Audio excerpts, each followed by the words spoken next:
A really incredible story about a businessman who was facing a lawsuit. He was one of my clients that was facing false accusation against him and his company. It was dealing with a property, and a local resident was suing him, saying they did some malpractice or they shouldn't be doing what they're doing.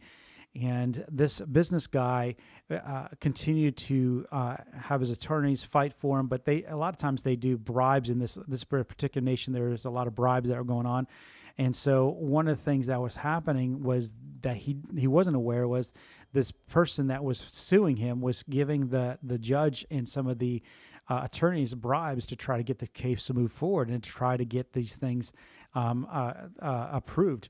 Well, as this business guy was just trying to get things prepared, he had a court case the next day, and he and I were on a call, and he was praying into it. We were talking about it, and when he was praying into it, said, Lord, what do you want us to do? What's your battle plan?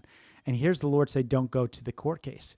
Now that seems foolish, because if you're getting sued, you need to go to this court case. But he felt like the Lord said, do not go to the court case. So he calls his attorney up and said, listen, I don't feel like I'm supposed to go. I think you're just supposed to go, represent me, talk to the judge. You know the case, you know what's truth, and I'm going to stay home. Of course, the attorney felt like a little weird by doing that, but he did it.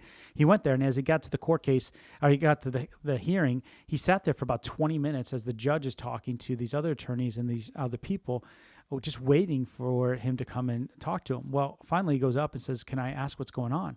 And the judge says, yep, case is dismissed. He's like, what? And he goes, yeah, the case is dismissed. Thank you. Tell your client that everything's taken care of. Confused by this whole thing, he ends up going into checking into a little bit more and finds out that my client, the business owner, the judge had anticipated him coming, and because the person's bringing the accusation against him was paying bribes, the judge was expecting my client to do the same thing, and so he was going to keep the court case going, seeing who could pay him more money. Well, because my client didn't come, he said, this is stupid. This is a waste of time. This lady doesn't have anything against this business owner. I'm dismissing this case. Because this businessman was obedient to the Lord, God worked on his behalf, turned the whole situation around, and everything got shut down.